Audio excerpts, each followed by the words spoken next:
જો આજે હું ખોટું બોલીશ તો મારા માનું દૂધ લાજ से આજે જો હું આજે ખોટું બોલું તો આ ભાગવત ભગવાન જે સજા આપશે એ સજા લેવા તૈયાર છું।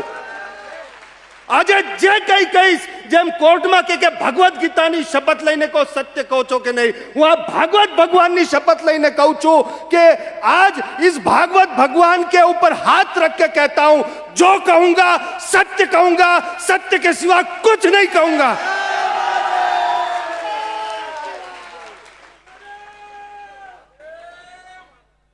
आ भक्तों चरणों में वंदन करूं छुं, आ माताओं बहनों चरणों में वंदन करूं छुं। आज तमारो दीकरो बोली रह्यो छे एम सांभळजो मने। कदाच मारा भाषा में कोई एवी बात आवी जाए तो दीकरो समझीने माफ करीने मने सांभळजो, बस एटलुं कहूं छुं। ए करुणानी ने ममतानी ने मातृत्वनी दृष्टि राखीने आज मेरी माता बहने मुझे अपना बेटा समझकर सुने, उस मातृत्व के भाव से सुने। अगर मेरे भाषा में कोई दोष भी आ गया तो माफ करना, क्योंकि भावावेश में व्यक्ति को शायद कभी भाषा का ज्ञान नहीं रहता, भाव ज्यादा प्रधान हो जाते हैं।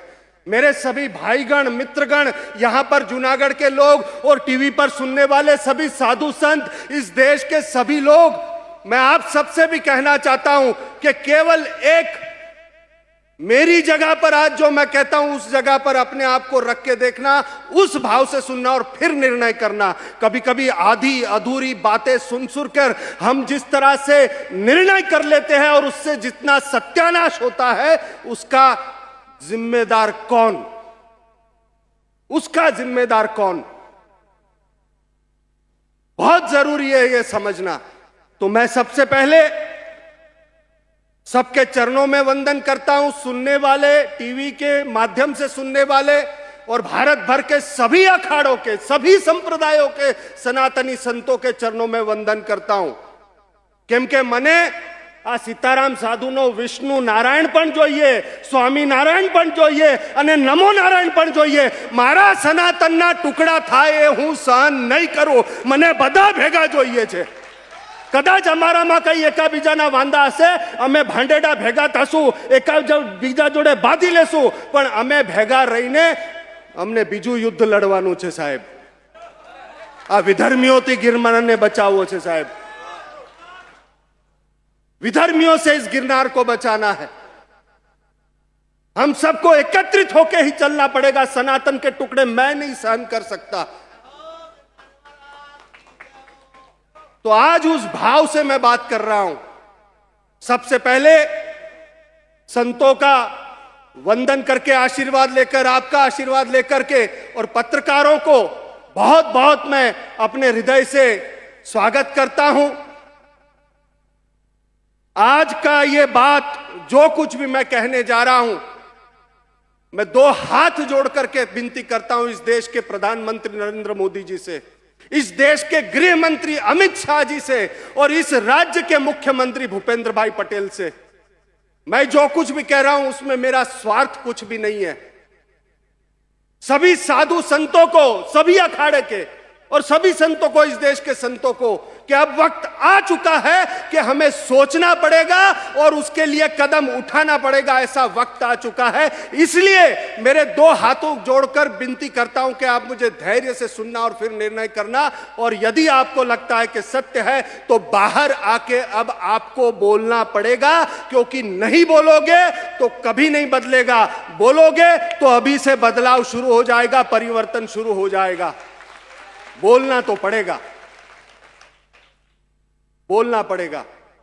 तो मैं आपके पत्रकारों के माध्यम से इस देश के प्रधानमंत्री, देश के गृह मंत्री और इस देश के मुख्यमंत्री, उन सबको ये संबोधित कर रहा हूं आज की ये बात, और सभी धर्माचार्यों को भी मैं ये बात संबोधित कर रहा हूं। इस बात को ध्यान में रख करके आगे बढ़ रहा हूं। मैं महेश गिरी, इस पूरे समस्त ब्रह्मांड की शक्तियों को आह्वान करता हूं कि आज इस शरीर का उपयोग करके आप बात कीजिए, ये सत्य है या नहीं। अगर असत्य है तो दंड दीजिए, दंड लेने के लिए भी तैयार हूं। तो मीडिया की बात सबसे पहले कहूंगा। दो तरह की मीडिया होती है साहब, एक खानदानी मीडिया होती है और एक लावारिस मीडिया होती है। एक खानदानी मीडिया। आप देखोगे अखबारों को तो आपको पता चलेगा कि ये खानदानी और ये लावारिस है, क्योंकि खानदानी अखबार पहले तहकीकात करेगा, तपास कर से पहले तहकीकात करेगा, गंभीरता देखेगा, और फिर जो सत्य होगा वो सब कुछ जान करके, देख करके, और उस सत्य को छापेगा, समाज के सामने लाएगा, क्योंकि उसे पता है ये खानदानी अखबार एक बार साख गई तो सब गया। तो खानदानी पत्रकारिता, मैं आज किसी न्यूज चैनल या किसी संस्था का नाम नहीं लूंगा, क्योंकि एक का लूंगा तो दूसरे के लिए वो ठीक नहीं होगा, पर मेरे भाव पहुंच रहे जहां पहुंचने हैं वहां पर। एक खानदानी मीडिया है साहब, जो सत्य को देख करके, सत्य को समझ करके, तहकीकात करके सत्य को सामने रखता है, और इसलिए उनके अखबार या उनका चैनल पीढ़ियों तक चलता है, टिकता है, क्योंकि सत्य के साथ वो चल रहा है। और एक लावारिस मीडिया जिसका कोई मां बाप नहीं होती, और पहचान बनाने के लिए जैसे पोस्टर चिपकता नहीं है तो थूक लगा के चिपकाने का प्रयत्न कूद के मार मार के करते हैं ना, वैसा एक लावारिस मीडिया। अस्तित्व कोई नहीं, पर दिखाना है, सनसनीखेज, यही वो आदमी है।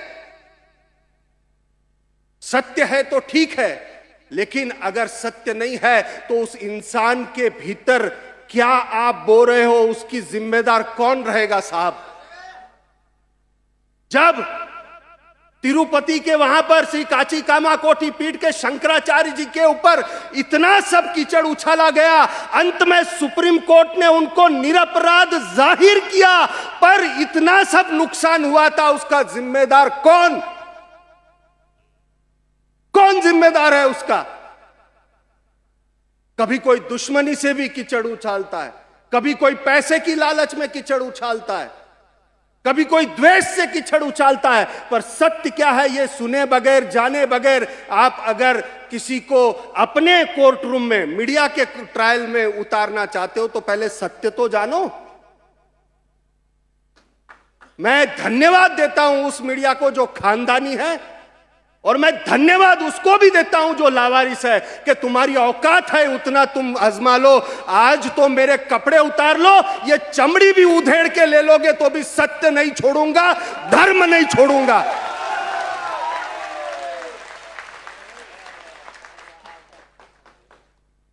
બાપુની આખી સિરીઝ છાપીશું. અરે તું છાપી લે, તારામાં દમ હોય એટલું. આજે તો કપડા ઉતરી જાય, ચામડી ઉધેડી નાખીશ તો પણ ચાલશે, પણ સત્યને ધર્મને નહીં છોડીશ. ભૂલ થવી અને ગુનો કરવો આમાં ફરક છે સાહેબ. भूल होना और गुनाह करना, इसमें फर्क है. अगर हेतु शुद्ध हो तो भूल हो जाती है, पर हेतु में अशुद्धता हो, हेतु पूर्वक किया गया हो तो गुनाह है. गुनाह के लिए सजा है और भूल के लिए माफी होती है. और तुम्हारी औकात क्या है कि तुम मुझे माफी दो और तुम मेरे लिए गुनाह तय करो?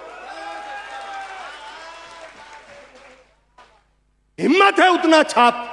आज आखू ब्रह्मांड उतरी गયું છે મારા અંદર અને કહી રહ્યું છે કે આજ બોલ તું, જે છાપવું હશે છાપ. ભરે બજારમાં વેચાઈ જઈશ, પણ હું ધર્મને ને સત્યને નહીં છોડું અને નહીં છોડું.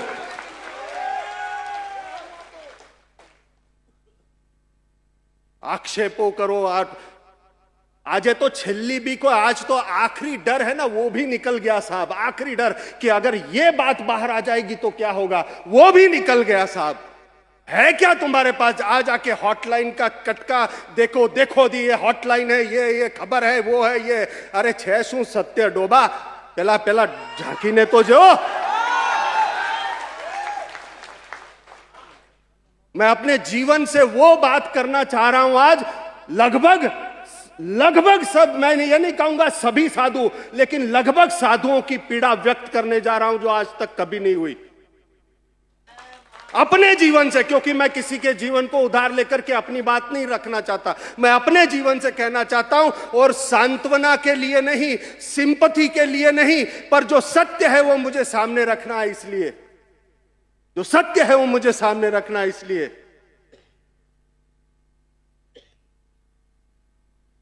कागज लिख के रात भर तैयारी की, पर आज मुझे लगता है इसकी भी जरूरत नहीं, क्योंकि आज ब्रह्मांड ही उतर के बोलना चाहता है। जो होगा देखा जाएगा,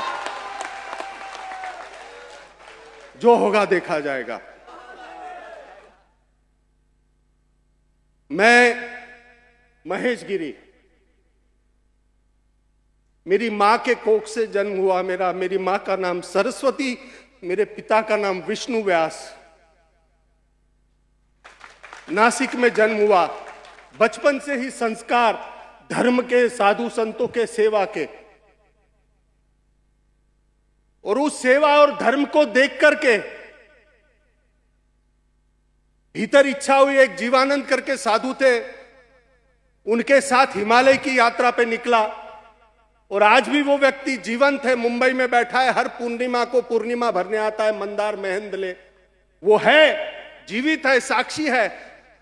हाजी मलंग पहाड़ के पीछे एक बहुत बड़े सिद्ध संत रहते थे, उनके पास वो ले गए और कहा कि हिमालय जा रहे हो? हमने कहा हाँ। तो कहा हिमालय तुम्हारे लिए गिरनार में प्रतीक्षा हो रही है। वो साक्षी है, वो व्यक्ति आज भी, तुम्हारे लिए गिरनार में प्रतीक्षा हो रही है, तुमको गिरनार जाना है। छोटा, बहुत कच्ची उम्र थी साहब मेरी, कच्ची उम्र, 16-17 साल का था मैं। क्या पता होता है उस बालक को? इतना कुछ नहीं पता होता साहब। आपके बच्चे भी कभी कोई गलतियां करते हैं ना, तो कच्ची उम्र है, उसको सिखाने वाला कोई नहीं है साहब, उसे बताने वाला कोई नहीं है कि ये गलत है और ये सही है, क्योंकि मां बाप को ही पता नहीं है तो बच्चे को क्या बताएंगे। अब वहां से निकला, गिरनार आया। गिरनार पे सभी जो घर छोड़ करके आते थे, कमंडल कुंड दत्तात्रेय, धूनाक दत्तात्रेय की गद्दी, उसका वारसदार है समझ लो। जितने भी साधु संत दिख रहे, लगभग सभी कमंडल कुंड दत्तात्रेय संस्था में सेवा करके और साधु बने। घर छोड़ के आने के बाद एक ही आसरा होता था, तो वहां गया, और वहां पर पीठाधीश अमृतगिरी बापू, एक औलिया फकीर, जो बातें इन्होंने बताई कि बीमार वो खुद पड़ते थे, इंजेक्शन हम लेते थे, दवा हम लेते थे। रानपुर वाले बैठे, साक्षी है यहां पर। मेरा पूरा गांव रानपुर पूरा साक्षी है, मेरे एक एक जीवन के एक एक क्षण को उसने देखा हुआ है। 28-30 साल से ये जिसकी रोटी खा रहा हूं, लुआना परिवार से, ये मां नैना बा, दिनेश भाई, गुनाह किया है तो पूछ लो, उस परिवार को जाके पूछ लो। 28 साल से रोटी खिला रही है हमको ये परिवार। गिरनार पर आया, गिरनार पर आकर के जैसे ही बापू को मिला, कहा इतनी देर क्यों लगा दी? और सच में ऐसा लगा कि कोई प्रतीक्षा कर रहा था ये। और वहां पर सेवा का मंत्र बापू ने दिया, और दूसरा कहा कि पाखंड मत करना, पाखंड नहीं करना और सेवा करना। रामानंद गिरी बापू इधर बैठे, एक ही बात वो हमेशा बोलते, रामानंद गिरी जी के बापू एक ज बात करता, पाखंड नहीं करवानो भाई, पाखंड नहीं करवानो। तो 2 मंत्र मिले, एक सेवा निस्वार्थ, जो आए उसको रोटी खिलाओ, और दूसरा पाखंड नहीं करना। बस इस मंत्र को लेकर के सेवा कर रहा था। और तुम लोगों को क्या पता साहब, जरा आकर के देखो, और अभी का गिरनार और पहले का 25-30 साल पहले का गिरनार, लाइट नहीं, पानी नहीं, 10,000 सीढ़ी चढ़ के सब सामान चढ़ता है आज भी। और मैं स्वयं 14 साल ऊपर अखंड रहा हूं, पुराने लोग ये जानते हैं, गिरनार में 14 साल अखंड रहा हूं ऊपर। पुराने लोगों को पूछ लो, हमणा दिल्ली थी आईवोन चालू થઈ ગયો, અલ્યા ડોબા।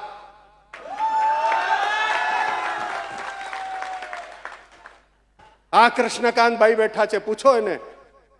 आ जूनागढ़ भूतनाथ मंदिर ना कृष्णकांत भाई, 75-80 वर्ष का उम्र हुआ है इनका, इनको पूछो कि मैं था नहीं था, भूतनाथ में रहा नहीं रहा, भूतनाथ और कमंडल कुंड दत्तात्रेय का क्या संबंध है। वो जगत भाई यहां बैठे ट्रस्टी, उनको पूछ लो, पता नहीं, और ऐसे ही चले हैं, बातें कर रहे हैं। तो वहां पर साहब 14 साल रहा,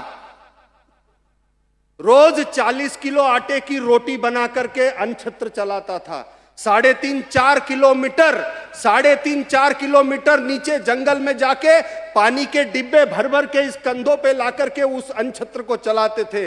रोज के 500,000 किलो लकड़ी लेने जाते थे जंगल में और लाकर के उस अनछत्र को चलाते थे कि क्यों मेरे गिरनार में कोई भूखा नहीं जाना चाहिए साहब। हड्डी पसली गला दी है वहां पर, खून और पानी एक करके उस अनछत्र को चलाया है। गिरनार का स्तनपान करके बड़ा हुआ हूं, कैसे गिरनार में कुछ गलत होने दूंगा। आग लग जाती है गिरनार में कुछ अगर गलत होता है तो। आप नहीं समझ पाओगे क्योंकि मैंने सच में वह स्तनपान किया और जो रहते गिरनार में वो साधु वहां स्तनपान करते, उस पत्थरों से निकलते हुए पानी को पीते, तो स्तनपान ही तो है और क्या है। वो 14 साल वहीं पर दीक्षा हुई, वहीं पर महंत बना और यहां पर परंपरा होती थी कि गिरनार मंडल के साधु एकत्रित होते थे, खड़दर्शन एकत्रित होते थे और वो मिलकर के चद्दर ओढ़ाते थे साक्षी के लिए। यही परंपरा थी कि नहीं थी? तब इलाहाबाद से कोई नहीं आता था साहब, तब काशी से कोई नहीं आता था, क्योंकि अखाड़े के ब्रांचेस है, अखाड़े के ब्रांचेस पूरे भारत में है। तो हर वक्त तुम इलाहाबाद और काशी से आओगे तो अखाड़े के साधु जो यहां आए वो क्या झक मराएंगे? क्या वो अखाड़े के साधु नहीं है? तुम वहां से यहां तक आ रहे हो, इसका मतलब ही है कि दाल में कुछ काला है। यहां भी तो अखाड़े के साधु है। तो वहां पर 14 साल तक रहा साहब। अब एक आप ये भाव देख लो कि 16-17 साल का बच्चा अपना घर छोड़ के आया है, जिसे ये तक नहीं पता कि दुनियादारी होती क्या है, व्यवहार होता क्या है, संबंध होते क्या है, कुछ नहीं पता। और वो लड़का गिरनार में यहां पर साधु बनता है साहब।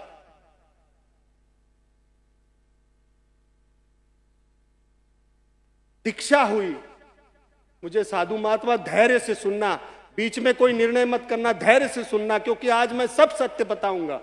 धैर्य से सुनना, बस प्रार्थना है मेरी। मेरी दीक्षा हो रही है साहब। कुछ पता नहीं, केवल इतना पता है मां बाप ने सिखाया गुरु की सेवा कर, गुरु के चरणों में स्वर्ग है, गुरु के चरणों में चारों धाम है। यही सीख लेकर के मैं आया था।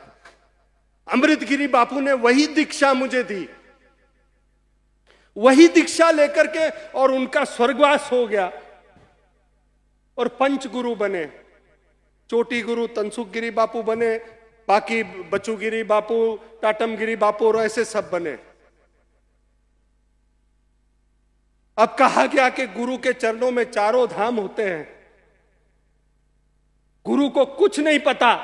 अमृतगिरी बापू की बात नहीं कर रहा हूं मैं, उन्होंने जो दिया मैं आज कण कण उसके लिए ऋणी है। मेरे गुरु अमृतगिरी बापू के लिए कण कण ऋणी है। पर उसके बाद की घटना है, आपको पता भी नहीं होगा क्या चल रहा है इस पूरे समाज के अंदर, जिसकी वजह से अच्छे और सच्चे साधु संतों के ऊपर धूल उड़ रही है। मेरे वो अच्छे और सच्चे साधु संत है, उनको पीड़ा पहुंच रही है भर्ती मेला की वजह से। गुरु की सेवा पंचगुरु में थे मेरे। गुरु की सेवा में बच्चा था साहब। पैर दबाओ, ये दबाओ, वो दबाओ। यौन शोषण किसको कहते कभी पूछ के देखो। आत्मग्लानि में चला गया मैं, ट्रॉमा में चला गया मैं, और मुझे कहा कि ये प्रसाद है, ये गुरु की वाणी है। क्या पता छोटे बच्चे को होता क्या है ये। इतना डिप्रेशन, इतना अंदर आग जल रही है, हो क्या रहा है। मां बाप ने कुछ सिखाया, अमृतगिरी बापू ने जो सिखाया, हो क्या रहा है यहां पर। किसको बताने जाए, समाज सुनने को तैयार नहीं। मीडिया वाले कैमरा लेके बैठे, देखते हैं कहां पर इसका कुछ हो रहा है, तुरंत कैमरा लेके बैठे होते हैं। उस बच्चे को क्या पता साहब क्या हो रहा है।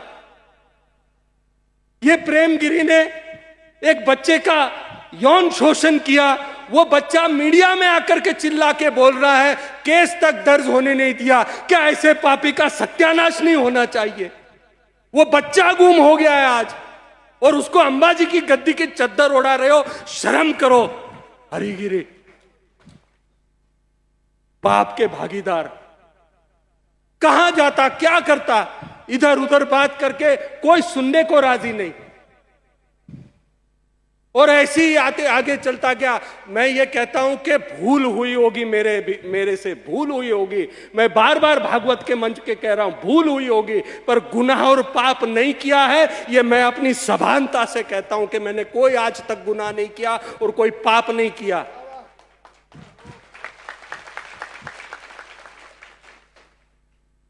ना गुरु को कोई ज्ञान है, चेले को क्या खाक बताएगा। भर्ती मेला चालू कर दिया। एक छोटा बच्चे को आप बना देते हो चेला, कुछ पता नहीं है उसको।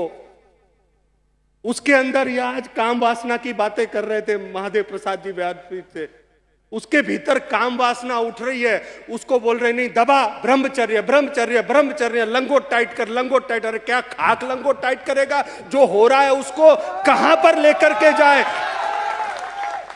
वो जो उसके अंदर हो रहा है उसको ऊर्ध्वगामी कैसे बनाए, सिखाएगा कौन। या तो तुम स्वीकार करो कि तुम्हें कुछ नहीं आता, तो ये मुंडना बंद करो, चोटी काटना बंद करो। उसे कौन बताएगा कि इसको ऊर्ध्वगामी कैसे किया जाता है।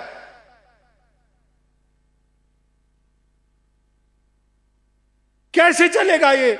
मेरे साधु संत आज गिरनार के अंदर या पूरे भारत भर में एक पूरा ये धंधा चालू हो चुका है भर्ती मेले का, और जो सच्चा साधु है उसकी वजह से पीड़ित हो रहा है। एक सच्चा साधु उसकी वजह से पीड़ित हो रहा है। हो सकता है किसी के पास तप हो सकता है गुरु ने आशीर्वाद दिया और वो बेचारा निकल जाए, पर बाकी तो यात्रा में है, पहुंचे नहीं है। यात्रा में व्यक्ति गिरता भी है, उठता भी है, गिरता भी है, उठता है, पर तुम तुरंत कैमरा लेके बैठ गए। पाप कौन सा है। किसी को धोखा दे करके अगर कुछ हुआ तो पाप है, अगर किसी को फुसला कर किया तो कुछ पाप है, पर अगर कोई व्यक्ति गिरा है तो उसे खड़े होने का मौका तो दो। तुम तो वहीं पर मारने के लिए तैयार हो गए, वहीं पर मारने के लिए तैयार हो गए। थोड़ा तो विचार करो। उसे कौन बताएगा कि यह गलत है या यह सही है, कौन समझाएगा उसे। और वो यात्रा में छोटा बच्चा, उसको आपने साधु बना दिया। उसके अंदर जो हो रहा है, अरे आप भी तो अपने घर में अपने बच्चे को बोलते हैं क्रोध मत कर, क्रोध मत कर, पर उसको सिखाएगा कौन कि जो क्रोध आ रहा है उसको कैसे डाइवर्ट करे। ये सिखाएगा कौन। जो हो रहा है वो कहां डालेगा। और आप खुद ये बोलते हो, कितनी बार बोला है क्रोध मत कर, अब वो तुम क्रोध में बोल रहे हो और उसको कहते हैं क्रोध में मत कर। ये हाल है आज हमारे समाज के, ये हाल है। तो जो उस बच्चे के साथ हो रहा है, किसी भी संप्रदाय धर्म में बार बार टीवी पर आता है, देखो ये देखो ये देखो ये हो रहा है। अरे वो बच्चे को तुमने साधु बनाया, वो बड़ा हो रहा है, उसके अंदर शरीर के नैसर्गिक गुण जो उत्पन्न हो रहे हैं उसको डाइवर्ट करने की शिक्षा दीक्षा देगा कौन, उसकी ट्रेनिंग करेगा कौन। केवल आप एक बांध बना कर के, जैसे डैम में बांध बनाया, पानी आ रहा है पर बांध छोड़ना नहीं तो एक दिन तो वो टूटेगा साहब, एक दिन वो टूटेगा। क्या करेगा। और फिर क्या होता है, आप आगे सुनो।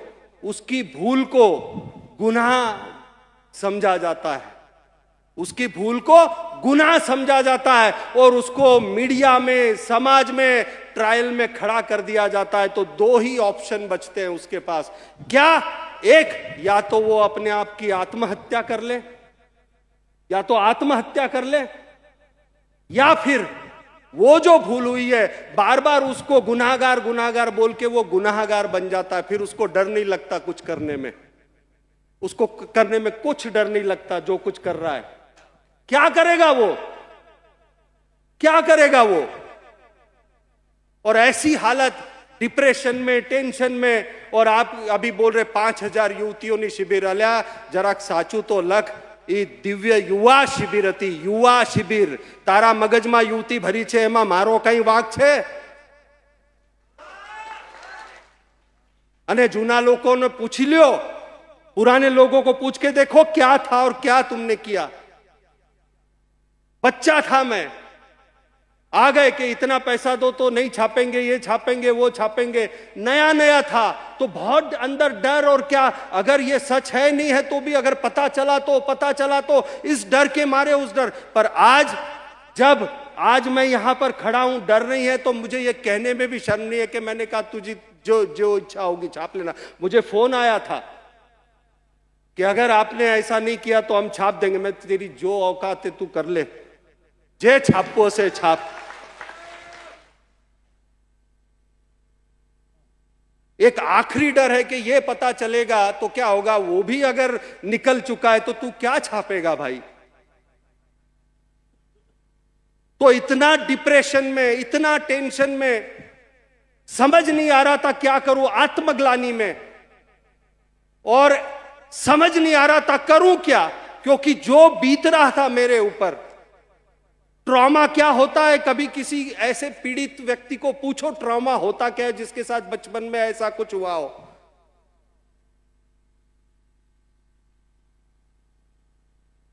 आप उस गंभीरता को समझ के देखो, मेरी जगह पर या उन बच्चों के जगह पर अपने आप को रख करके देखो जिसके साथ वो यौन शोषण के हरकतें हुई हो, कि उसके मानस पटल पे क्या बीत रही होती है। तो ही ऑप्शन होता है, या तो आत्महत्या कर ले या उस गुनाह को आगे, वो उसके पास कोई ऑप्शन नहीं होता। और ऐसे वक्त में मैं बार बार उनके चरणों में वंदन करता हूं। ऐसे वक्त में जब सबसे ज्यादा तनाव का वक्त था, समझ नहीं आ रहा था कि क्या हो रहा है, क्या यही सेवा है, क्या यही जीवन है, ये क्या हो रहा है। अमृतगिरी बापू के संस्कार ये कहते हैं, दत्तात्रेय परंपरा ये कहती है, पर जो हो रहा है वो कुछ और हो रहा है, और समझ में नहीं आ रहा था। डिप्रेशन, टेंशन, और ऐसे वक्त में अगर किसी ने मेरा हाथ थामा था तो वो है पूज्य श्री श्री रविशंकर जी। प्रथम भेंट, और उन्होंने कहा कि हमें पता है क्या हुआ है आपके साथ, मेरे बताए बगैर। और उन्होंने प्रेम से गले लगाया और कहा कि ये तो सामान्य बातें हैं इस संसार में, तुम्हें किसने कहा कि ये गुनाह है, ये है वो। प्रेम से लगाया, साधना, सेवा, सत्संग और ये सब जीवन में डाल डालकर उस आत्मग्लानि से बाहर निकाला। मैं आज भी उनका ऋणी हूं, चाहे उनके लिए जो भी व्यक्ति कोई भी सोचता, कुछ भी सोचता हो, पर श्री श्री रविशंकर जी थे जिन्होंने मेरा हाथ थामा था उस वक्त। मैं पीठ पर था, तब पीठ पर था, छोड़ा नहीं था। आज मैं सब जवाब दूंगा कि ये हुआ था और भाग गए, वो हुआ था भाग गए, मैं सब सच बताऊंगा। और फिर एक पुनः नव ऊर्जा का जीवन उनके पास से लेकर के पीठ पर रह करके सेवा करने लगा। और जो शिविर थी वो 2003 में हुई थी। और फिर यहां गिरनार में महादेवगिरी बापू और गिरनार में रहने वाले सब संत जानते हैं कि यहां पर फॉरेस्ट डिपार्टमेंट का और गिरनार के संतों के बीच बहुत संघर्ष होता है। हमें आज तक नहीं समझ में आया, इतना सा मंदिर किसी और संप्रदाय का वो इतना बड़ा बन गया, पर एक साधु की झोपड़ी का एक पत्थर नहीं हिल सकता, और वो मंदिर इतने बड़े हो गए। तो कहीं तो कुछ व्यवस्था में गड़बड़ है नीचे के स्तर पर। तो उसके लिए संघर्ष कर रहे थे। और पानी का टैंक बनाने के लिए, अनछत्र का बिल्डिंग बनाने के लिए थोड़ा सा प्रयत्न किया हमने, तो हमारे सेवकों को मारा गया, डंडों से मारा गया साहब। तो अंदर इतनी पीड़ा हुई। मैं डीएफओ साहब को मिला, मैंने कहा साहब ये तो बेचारे सेवा करने आए, इनको डंडे मार रहे, मुझे मार लो। उन्होंने कहा देखो महेश गिरी जी, यहां से कुछ तय नहीं होता, जो कुछ तय होता है वो दिल्ली से तय होता है।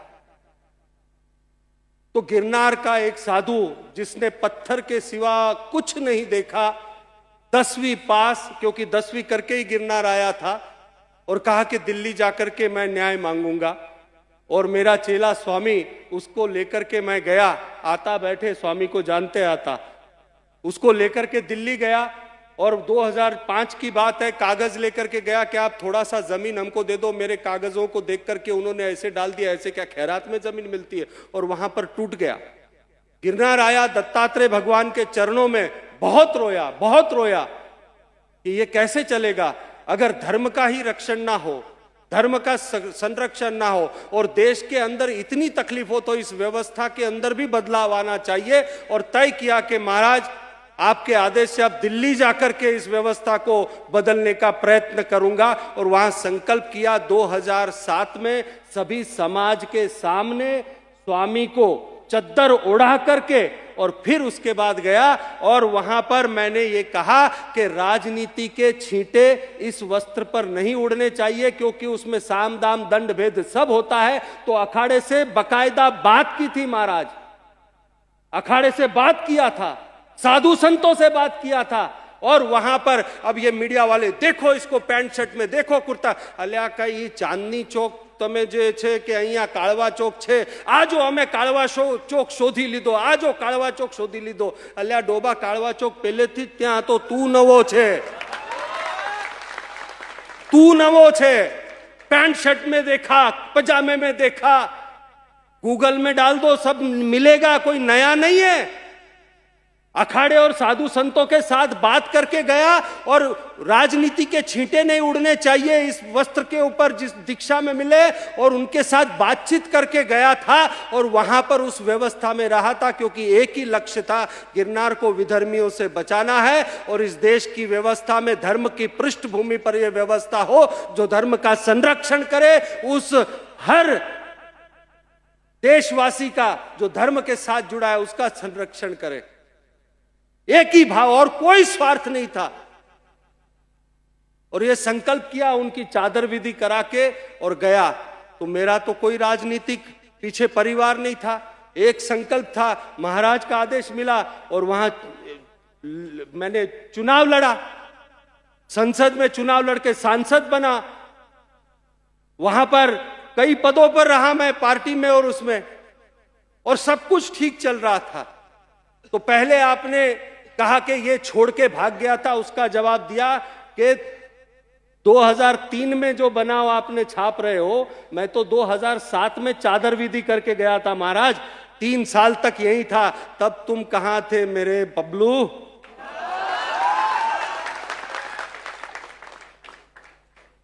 अधूरी जानकारी के साथ थूक लगाकर चिपका रहे हो। 2007 में गया था, उसके बाद वहां रहा, क्या क्या किया वो गूगल पे आपको मिलेगा, उसमें मुझे नहीं जाना है, पर एक ही ध्येय था, धर्म को नहीं छोड़ूंगा और धर्म की पृष्ठभूमि से जो होगा वो करूंगा। और करते करते करते यहां पर स्वामी को इसलिए बनाया था महाराज, क्योंकि उसमें कितने ही अवगुण थे, पर एक गुण था कि वो गिरनार कभी बेच नहीं सकता साहब, चाहे जो कुछ भी करना पड़े। और उसके लिए साक्षी आप है सब, कि लड़ा है वो, उस गिरनार के लिए लड़ा है। और कोरोना में अचानक उसका देहांत हो गया, कोरोना में अचानक उसका देहांत हो गया। और यहां पर 80 साल के मेरे गुरु भाई के शिष्य वसंत गिरी, 80 साल की उम्र, तो हमारे परंपरा में मैं सुक्खड़ हूं साहब, मैं सुक्खड़ साधु हूं, दशनाम सन्यासी का। तो मुझे तो सभी अखाड़े लगते हैं, सभी सन्यासियों का ब्राह्मण हूं मैं सुक्खड़ हूं। और उसकी जगह खाने के लिए तुम हरिगिरी प्रेमगिरी मिलके आ रहे हो, एक ब्राह्मण की जगह, तो तुम्हारे जैसा सत्यानाश देखो कैसे विनाश काले विपरीत बुद्धि। और सुक्खड़ साधु, तो मेरी सुक्खड़ परंपरा में मेरे अलावा कोई और बचा नहीं था, हमारी परंपरा, हमारे मठ में। तो बहुत बड़ा धर्म संकट आ गया था कि वो दिल्ली रहे या गद्दी को संभाले। संतों के फोन आए थे, इसकी पूछो महादेवगिरी के गुरु जी को, कितने फोन किए कि अगर आके गद्दी नहीं संभाली तो दिक्कत हो जाएगी। तो धर्म संकट था, ये संभाले वो संभाले, लेकिन हजारों साल की परंपरा को पहले रख करके फिर से यहां आया। और आपको बता दूं, यही गिरनार मंडल आया, और ये जो आज हरिगिरी प्रेमगिरी कहते कि तुम ये हो गए थे, या आचार्य कह रहे थे कि छोड़ के चले गए थे, ये है, तो आपको बता दूं गिरनार मंडल भी साक्षी है। फिर से चादर विधि रानपुर में मेरी हुई, और चादर विधि होने के बाद 1-1 लाख रुपए की दक्षिणा हरिगिरी प्रेमगिरी लिया और उन्होंने चादर ओढ़ाई थी, उन्होंने खुद चादर ओढ़ाई थी। उसके वीडियो और फोटो भी मैं सामने रखूंगा। तुम बच नहीं सकते हरिगिरी और प्रेमगिरी। जो पाप किया है वो पाप चिल्ला चिल्ला के तुमको यहां लेकर के आएंगे। बाकी सब जगह पाप किया, माफ गिरनार में पाप किया ना, तुमको छोड़ेगा नहीं है गिरनारी, इतना याद रखो तुम। तो सबने मिलकर के चादर विधि की, और चादर विधि करने के बाद फिर से शुरू हुआ। और जो मेरे चोटी गुरु थे तनसुख गिरी जी महाराज, वो भी उसमें थे, उन्होंने चादर उड़ाई। तो आप कहते हो कि अब आपके गुरुजी कौन? पहले भी मेरे को उन्होंने ही चोटी काटी थी, आज भी उन्होंने ही चादर उड़ाई, तो तुम पूछने वाले कौन होते हो भाई?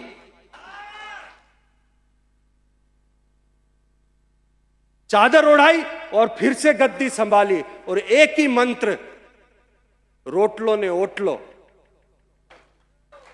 रोटी खिलाओ, धर्म का प्रचार करो, धर्म का रक्षण करो, और इसी बात को लेकर के आगे चलता रहा। और फिर यहां पर ये सब कांड देख करके अंदर पीड़ा हुई, और हद तो तब हो गई साहब कि भवनाथ मंदिर में जो परंपराएं थी वो टूटी, गिरनार में परिक्रमा की परंपराएं थी वो टूटी। परिक्रमा देव उठनी एकादशी को शुरू होती है, और नारियल कहां से फूटता है, कब फूटता है, यात्रा कब शुरू की जाती है। अब अगर मैं ये कहूं कि दिवाली कार्तिकी अमावस्या जो होती है उस वक्त अगर दिवाली होती है, तो अगर कुछ लोगों की इच्छा हो जाए कि नहीं दिवाली तब नहीं मनाना चाहिए, नवरात्रि में मनानी चाहिए, तो होना चाहिए या नहीं होना चाहिए? तो परिक्रमा जिस वक्त शुरू होती उसी वक्त शुरू होनी चाहिए। उसका विरोध करना क्या विवाद है? अगर गलत हो रहा है तो उसका विरोध करना पड़ेगा। तनसुख गिरी महाराज जी और गणपत गिरी जी महाराज जी, अंबाजी के दो पीर, छोटे पीर यहां पर बैठे हैं, ये बैठे, और बड़े पीर का देहांत हो गया, इलाहाबाद और काशी से दौड़ के आए। अरे यहां उनके साथ रहने वाले जो लोग हैं उनके साथ मिलकर के, स्थानिक संतों के साथ मिलके, अखाड़े के जो स्थानिक संत है वो कोई बाहर के तो नहीं है, अखाड़े के स्थानिक संत है, उन सब मिलकर के तय करेंगे। तुम वहां से दौड़ के आ रहे हो और प्रेमगिरी की चद्दर करवा रहे हो। और मीडिया के कुछ लोग महेश गिरी को गद्दी चाहिए। मैं पहले दिन से कह रहा हूं और आज भी कहता हूं, पहले दिन से कह रहा हूं और आज भी कहता हूं, मीडिया के सामने कहता हूं, ना पहले दिन मैंने तय किया था कि मुझे भवनाथ की गद्दी चाहिए या अंबाजी की गद्दी चाहिए, ना अभी तक मैंने तय किया है कि मैं भवनाथ की गद्दी लूंगा या अंबाजी की गद्दी लूंगा। मैंने कभी नहीं कहा कि मैं गद्दी पर बैठना चाहता हूं।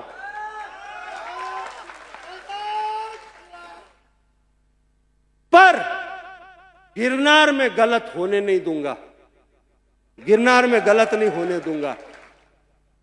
मैंने केवल एक ही बात कही थी कि जो गुरु शिष्य परंपरा है, ये देश संविधान से चलता है, ट्रस्ट में जो संविधान है कि गुरु शिष्य परंपरा के अंतर्गत दशनाम सन्यासी वहां पर उस गद्दी पर बैठेगा, तो उस गुरु शिष्य परंपरा के अंतर्गत जो परंपरा है उसका सम्मान होना चाहिए। ये बात कहने के लिए मैंने लड़ाई शुरू की, क्योंकि ऐसे कई आश्रम हड़पने के लिए उन्होंने तैयारी की थी, और वो आश्रम हड़पते गए, इसलिए बोलना पड़ता है। अगर नहीं बोला तो ये सब कुछ लूट जाएगा, इतना याद रखो। धर्म के अंदर भ्रष्ट व्यवस्थाएं जो हो रही है, आज भर्ती मेला चालू हो गया साहब, भर्ती मेला, रात को आया सुबह मुड़ दिया, रात को आया सुबह मुड़ दिया, और उसकी वजह से सच्चे साधु जो हैं वो पीड़ित हो रहे हैं। कहीं पर किसी जगह पर मुजरा चल रहा है, शिवरात्रि के मेले के एक राउटी में मुजरा चल रहा था, उसका जिम्मेदार कौन?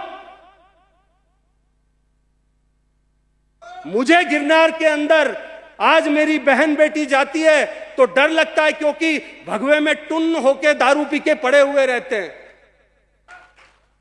आज मेरी बहन बेटी गिरनार के अंदर जाती है, ए माई इधर आ, ए माई इधर आ। अरे मेरा 10, 15, 20 साल पहले साधु देखते आप तो पता चलता, वो धुनी पे भस्म रगड़ के बैठा है, पूरा ब्रह्मांड नीचे उतर जाए तो भी धुनी नहीं छोड़ता था। और आज ये आज भर्ती मेला के अंदर बाहर निकल के ए माई इधर आ, ऐसा साधु नहीं चाहिए हमको,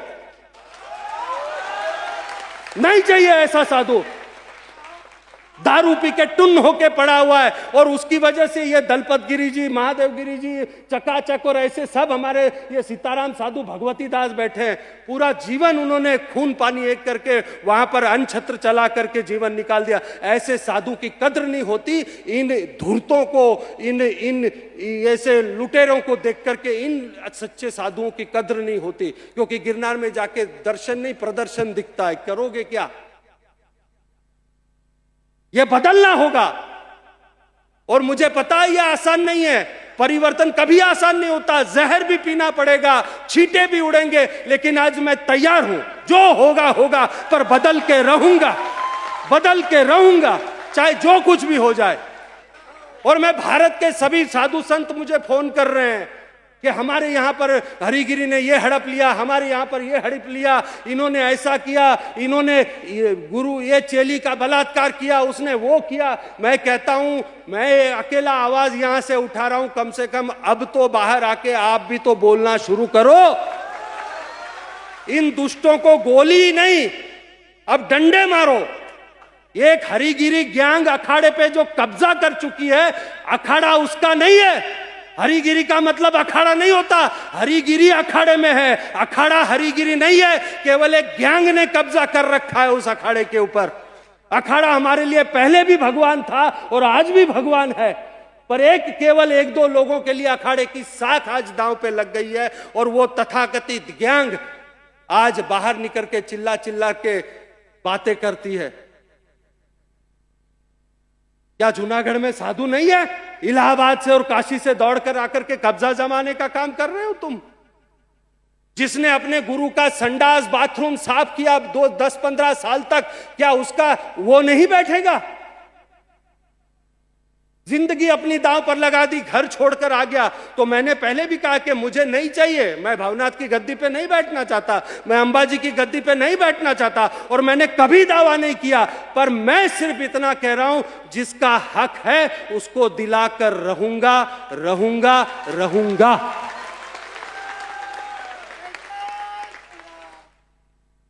और मैंने उनको कहा था, महाराज मैंने ये कहा है कि 5 गांव छोड़ने बोले थे, नहीं छोड़े, पूरा साम्राज्य बर्बाद कर दिया। मैं भवनाथ और गिरनार छोड़ने के लिए बोल रहा हूं, इतना छोड़ दे, नहीं तो तेरा पूरा भारत में साम्राज्य बर्बाद कर दूंगा मैं, इतना याद रखना। ये यहां नहीं रुकने वाला, ये यहां नहीं रुकने वाला। जूनागढ़ तो शुरुआत है साहब, पूरे भारत में भ्रमण करके हम इस ज्योत को जगाएंगे और एक सनातन विशुद्ध धर्म जो उसको स्थापित करेंगे। धर्म कभी नहीं बदलता, व्यवस्था भ्रष्ट होती है। जैसे इन्होंने कहा कि वातावरण भ्रष्ट होता है, धर्म कभी नहीं भ्रष्ट होता। धर्म तो वैसा ही है, पर कुछ दूषित लोगों ने आकर के इसको भ्रष्ट कर दिया है, कुछ दूषित लोगों ने आके भ्रष्ट किया है। ये बदलना चाहिए, और ऐसे ही धर्म की जोत जगाने के लिए हम निकल पड़े हैं।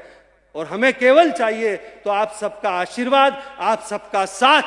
ये मेरे साधु कहते हैं हम त्याग पत्र देने के लिए तैयार है। अरे ऐसे नपुंसकों के लिए त्याग पत्र नहीं देते, उनकी छाती पर बैठ करके, छाती पर बैठ करके बोलना चाहिए, तू दुष्ट है और तेरा विनाश करूंगा। त्याग पत्र क्यों देना है?